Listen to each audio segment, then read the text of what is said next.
They buried their wealth in glass jars and metal cans, not in banks. And when the wolves of winter came howling, those jars saved their lives, while their neighbors starved in silence. You think you understand poverty. You see the numbers. Inflation climbing, wages frozen, prices spiking like a fever that won't break. But there's a difference between the poverty you fear and the poverty they survived. The Great Depression wasn't just an economic collapse. It was a test of human endurance that revealed a truth so simple, so obvious, that we've spent the last 70 years trying to forget it. The truth is this: the system doesn't save you. Your pantry does. Let me take you back. Not to the glamorous 1920s with their jazz clubs and ticker tape parades, but to what came after, to the moment when the music stopped and the lights went out. October 24th, 1929. Black Thursday. The day the stock market didn't just fall, it evaporated. $9 billion gone in hours. But here's what they don't teach you in school. The crash didn't hurt everyone equally. The bankers jumped from windows. The stockbrokers sold apples on street corners. But out in the rural counties, in the small towns where people still kept root cellars and canning jars, something different happened. Those people didn't just survive. They endured. And the reason why contains a lesson that could save your life today. Because we're heading back there. You can feel it, can't you? The slow grind of everything getting more expensive while your paycheck stays frozen in time. The supply chain disruptions that make shelves go empty for weeks. The nagging feeling that the institutions you trusted, the grocery stores and delivery services and just-in-time logistics, might not be as reliable as you thought. You're not paranoid. You're awake. And being awake means understanding that the comfortable illusion of abundance is exactly that. An illusion. One that can shatter the moment the trucks stop rolling or the power grid hiccups or the next crisis, whatever it is, kicks down your door. The Pantry Principle isn't some cute homesteading hobby. It's a survival protocol refined over centuries of hardship.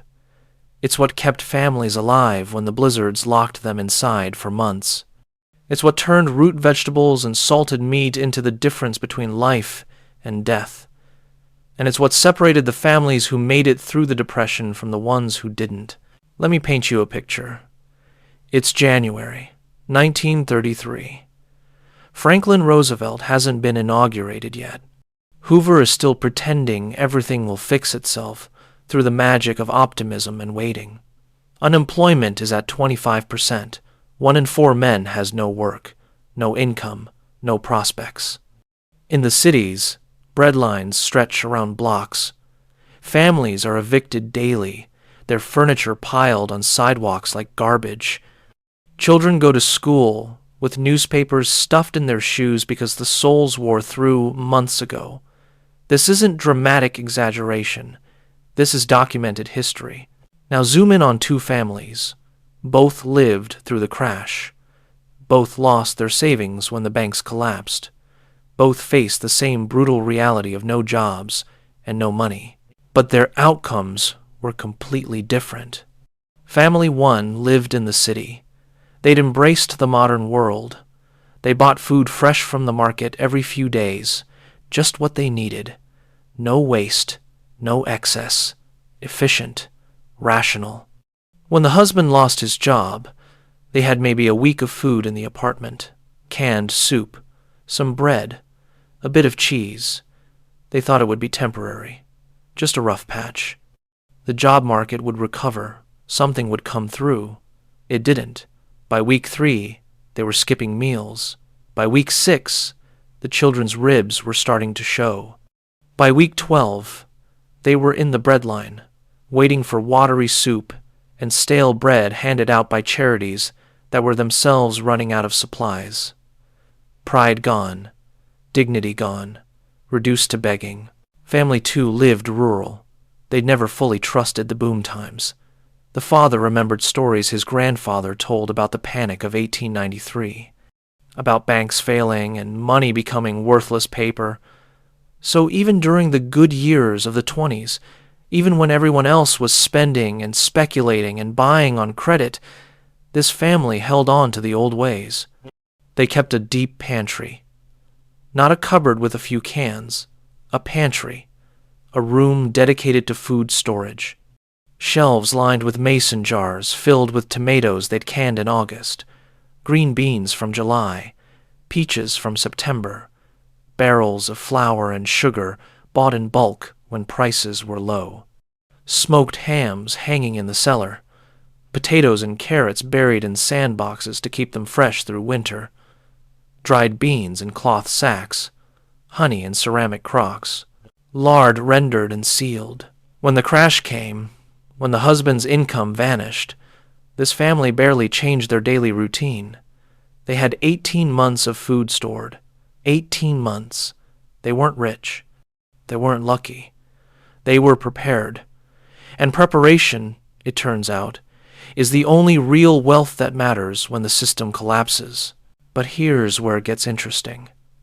Here's where the story stops being about Depression-era history and starts being about right now. Because the Pantry Principle isn't about food. Not really. It's about a fundamental philosophical stance toward the world. It's about understanding that institutions are fragile, that supply chains break, that the appearance of abundance is often just that, an appearance. It's about accepting that you are responsible for your own survival, and that offloading that responsibility to supermarkets and governments and delivery apps is a gamble you might not win. The people who survived the Depression with their dignity intact weren't the ones who had the most money before the crash. Money became worthless. Banks failed and wiped out savings overnight. No, the survivors were the ones who understood redundancy, who believed in backups for their backups, who looked at a full pantry not as hoarding but as insurance, as a buffer against chaos. Let me tell you about the psychology of this, because it matters. There's a weight that lifts when you open your pantry and see abundance. Not the fake abundance of a supermarket where everything is available, but you have to pay for each item. Real abundance. Food you already own. Food that's already paid for. Food that will be there whether the economy crashes or the trucks stop running or your job disappears tomorrow. That psychological shift is profound. Anxiety lives in uncertainty. It feeds on the fear of not knowing if you'll be okay. But when you know, truly know, that you and your family can eat for months without needing anything from the outside world, something changes. You stop being afraid. You stop being desperate. You stop being vulnerable to panic and manipulation. And that's what they don't want you to understand. The system, the economy, the entire consumer apparatus we live inside requires your anxiety. It requires your dependence. It requires you to live paycheck to paycheck, meal to meal, crisis to crisis, so that you keep consuming, keep buying, keep feeding the machine. A person with a deep pantry is a person who can say no, who can wait, who can make decisions based on what's right instead of what's urgent. And that kind of independence is dangerous to a system built on manufactured need. Think about how grocery stores operate now. Just-in-time inventory, minimizing stock to maximize efficiency and profit margins. Most supermarkets have about 3 days of food on hand. 3 days. If the trucks stop rolling, if there's a strike or a fuel shortage or a natural disaster, those shelves go empty in hours. You've seen it happen. Every hurricane, every pandemic scare, every hint of disruption, and suddenly the toilet paper aisle is a war zone and the canned goods are gone and people are fighting over the last loaf of bread. That's not a bug in the system. That's a feature. Scarcity creates urgency. Urgency creates panic buying. Panic buying creates profit. But go back a century. Go back to the era before refrigerated trucks and global supply chains and supermarkets on every corner. How did people eat? They stored food. They preserved harvests. They planned for winter because winter was coming whether they were ready or not. And winter didn't care about their feelings or their optimism or their hope that things would work out. Winter was a fact. Cold, hungry, merciless. And the only way to survive it was to prepare during the abundance of summer and fall. The root cellar was the heart of this system. Not a pantry in the modern sense, but an actual underground room, dug deep enough that the earth's temperature stayed constant year-round, cool in summer, above freezing in winter. The perfect environment for storing potatoes, carrots, turnips, apples. Food that would keep for months if stored correctly. But it wasn't just about digging a hole. It was about understanding moisture and ventilation and temperature. It was about knowing which vegetables could touch each other and which needed to be separated. It was about checking the stores regularly, removing anything that showed signs of rot before it could spread. It was work. Constant, careful work. But it was work that paid dividends in survival. Then there was canning, the process of preserving food in sealed glass jars through heat sterilization. This wasn't a hobby. This was essential technology.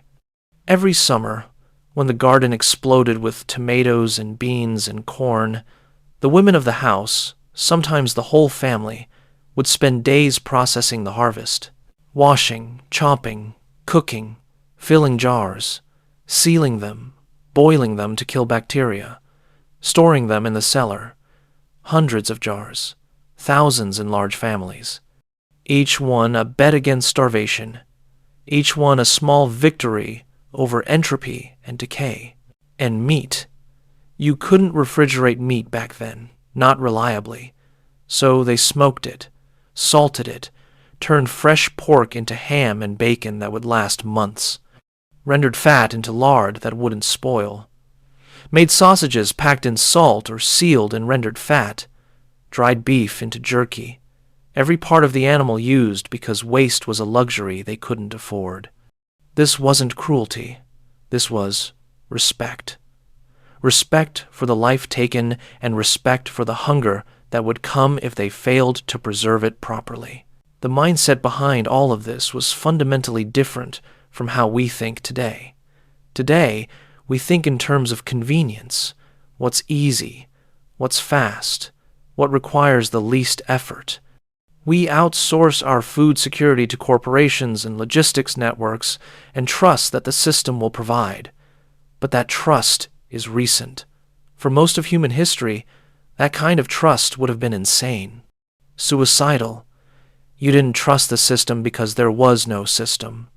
There was just you and your family and your neighbors and the land and the seasons. And if you didn't prepare, you died.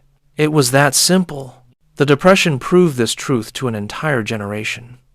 It taught them, brutally and unforgettably, that institutions fail, that banks collapse, that governments can't save you, that the appearance of stability is often just a thin shell over chaos. And the ones who learned this lesson, who internalized it, who built their lives around the assumption that crisis is always possible, those people survived. More than survived. They thrived. Because while everyone else was panicking and scrambling and fighting over scraps, they were calm. They were fed. They were secure. But then something strange happened. The Depression ended. World War II came and went. The 1950s arrived with their suburbs and supermarkets and consumer boom. Abundance became normal. The old ways started to seem quaint, unnecessary. Your grandmother might have kept a pantry, might have canned tomatoes and stored potatoes, but that was just nostalgia, right? A holdover from harder times. We were modern now.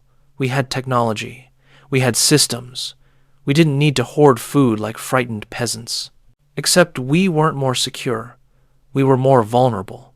We'd traded resilience for convenience. We'd traded independence for dependence on systems we didn't control and didn't understand. And every time those systems hiccuped, every time there was a disruption, we got a glimpse of how fragile our abundance really was. 2020 showed us this. When the pandemic hit and the lockdown started and people realized they might be stuck at home for weeks, what happened? The supermarkets were stripped bare in days. Canned goods, rice, pasta, flour, gone. People who'd never thought about food security were suddenly panicking, realizing they had maybe a week of food in their homes, maybe less. And the just-in-time supply chain that seemed so efficient, so modern, so advanced, it broke. It couldn't handle a surge in demand. It couldn't adapt. Shelves stayed empty for weeks, months in some cases. Meanwhile, the people who'd kept a deep pantry, who'd never stopped following the old ways, they were fine. Not hoarding, not panicking, just quietly living off the supplies they'd already accumulated. And they weren't survivalist extremists hiding in bunkers. They were ordinary people who'd simply refused to outsource their food security to a system they didn't fully trust. This is the heart of the Pantry Principle.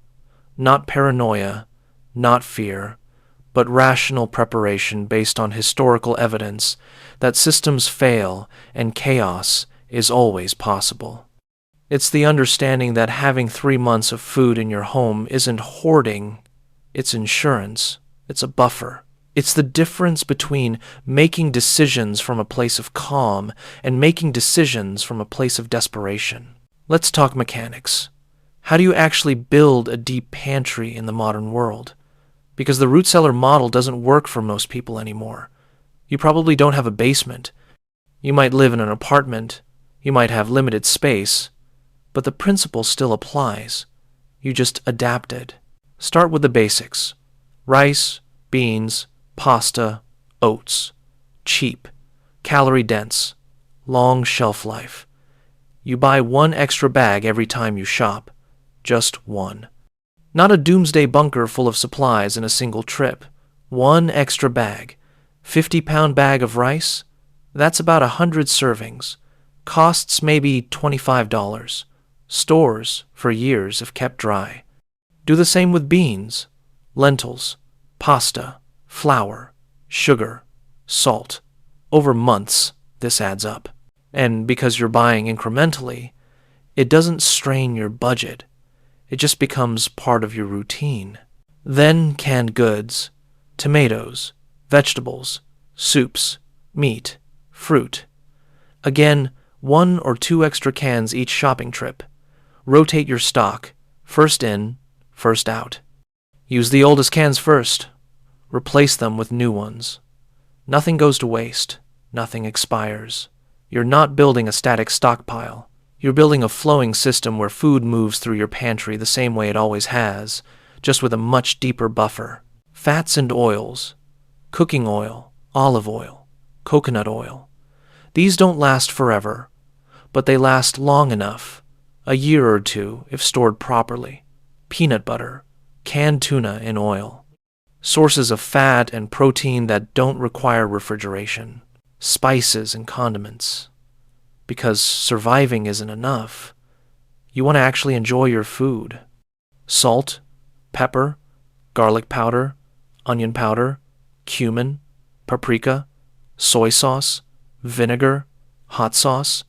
These transform bland staples into actual meals, and they last years. Water. This one's critical. You need water more than food. The rule is 1 gallon per person per day, for drinking and basic hygiene. If you have space, store 5-gallon jugs. If you don't, store what you can. Even a case of bottled water is better than nothing. And consider water filtration. A good filter can turn questionable water into drinkable water. It's a one-time purchase that could save your life. Now, here's where people mess up. They build their pantry and then they forget about it. They treat it like a static emergency fund that sits there unused. Wrong. You need to live out of your pantry. Use it. Rotate it. Make it part of your daily life. Cook meals from your stored food. Get comfortable with the ingredients. Learn what you actually like and what you don't. Because if a crisis hits and you're stuck eating food you hate, food you don't know how to prepare, that's a problem. Your pantry should be an extension of your normal diet, not a separate emergency ration plan. And there's a psychological benefit to this that can't be overstated. When you cook dinner using ingredients you already own, ingredients that are already paid for, you're not just saving money. You're practicing self-reliance. You're proving to yourself that you don't need to run to the store every time you're hungry, that you have resources, that you're prepared. And that feeling, that quiet confidence, it changes how you move through the world.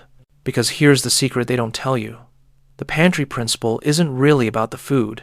It's about the mindset. It's about rejecting the consumer treadmill that tells you to buy what you need when you need it and never think beyond the next meal. It's about breaking the dependency loop that keeps you vulnerable and anxious and perpetually one missed paycheck away from crisis. It's about reclaiming a piece of the sovereignty that your grandparents took for granted but that we've somehow lost. The rule of redundancy. This is crucial. You don't want one of anything critical. You want 2, 3 backups for your backups. Can opener breaks. You have another one. Flashlight dies? You have 2 more and extra batteries. Lighter runs out? You have matches. Matches get wet? You have a ferro rod. This isn't paranoia. This is basic risk management. Single points of failure are vulnerabilities. Redundancy is resilience. Apply this to food. Don't just store rice. Store rice and pasta and oats and quinoa. Don't just store one protein source. Store beans and canned meat and peanut butter and protein powder. Diversify. Because if one supply chain breaks, if one product becomes unavailable, you have alternatives. You're not dependent on any single thing, and this extends beyond food. Medicine, first aid, supplies, hygiene products, cleaning supplies, pet food if you have animals, baby formula if you have infants. Think through what you actually use in your daily life and what would happen if you couldn't get it for a month, for 3 months, for 6 months. Then, quietly, methodically, build reserves. Now, let's address the elephant in the room. Isn't this hoarding? Isn't this selfish? Taking more than you need while others go without? No, and here's why. Hoarding is panic buying.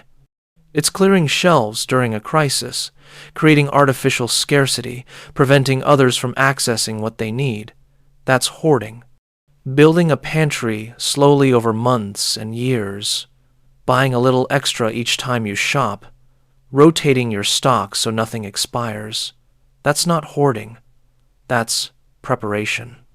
And preparation actually helps the system, because when a crisis hits, you're not part of the panic. You're not fighting for the last can of soup. You're at home, calm, fed, not straining the supply chain. You've removed yourself from the equation. You're not the problem. You're the solution. In fact, if more people followed the pantry principle, crises would be less severe, because panic is contagious. It spreads. One person panic buying creates scarcity, which causes another person to panic buy, which creates more scarcity in a feedback loop. But a person with a deep pantry doesn't panic, doesn't contribute to the rush, stays calm.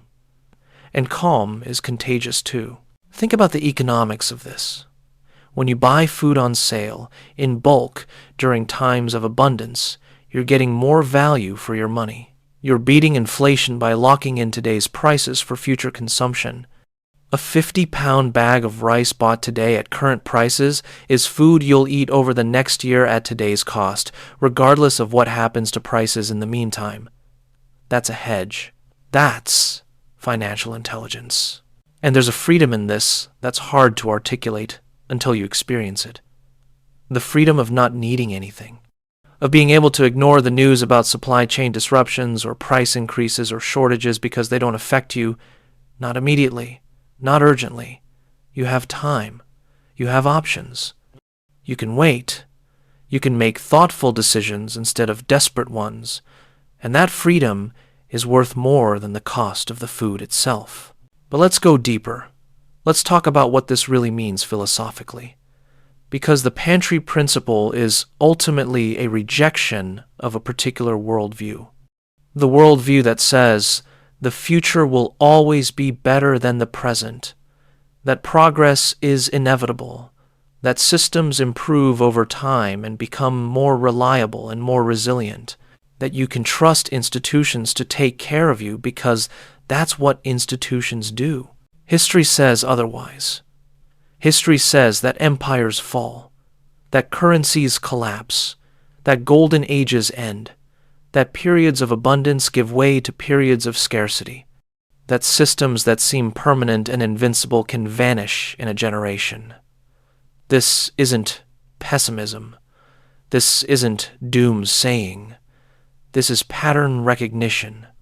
This is looking at the historical record and accepting that our moment is not special, that we are not exempt from the forces that destroyed previous civilizations, that assuming stability is a gamble, not a certainty. The Pantry Principle is a bet against that assumption. It's a way of living that says, I hope for the best, but I prepare for the worst. I enjoy abundance while it lasts, but I don't depend on it continuing. I build buffers and margins and redundancies because I understand that the universe is chaotic and unpredictable, and that the only real security comes from what I control directly. This used to be common sense. Your great-grandparents would have understood this instinctively. But somewhere along the way, we lost it.